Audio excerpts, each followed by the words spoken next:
Үкімет басшысының бірінші орынбасары Бақытжан Сағынтаев ертіс өңіріне жұмыс сапары кезінде Павлодар арнайы экономикалық аймағында болды.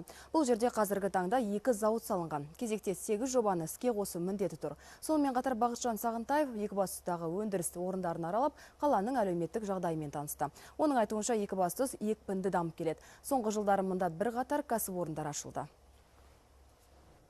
Бұл Қазақстандағы эмульсиялық жарылғыш заттардың компоненттерін шығаратын екінші зауыт. Озық технологияны пайдаланудың нәтижесінде мұнда тау-кен өнеркәсібінде кеңінен қолданылатын өнім өндіріледі. Зауыттың жобасында қуаттылық көлемі 21 мың тоннаға есептелген. Демек, өндірістің мөлшерін 2 есе өсіру мүмкіндігі бар. Қазіргі таңда біз шығарып отырған өнім Бозшакөл тау-кен байыту комбинатын қамтамасыз етуге жетеді.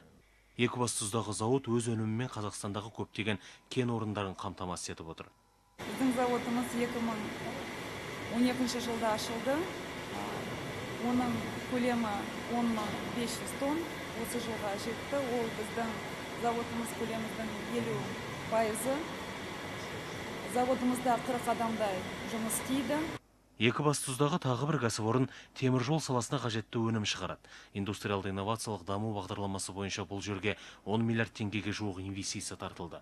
Соның нәтижесінде 500-ге жуық жұмыс орны ашылды. Бұл Екібастұз үшін өте маңызды.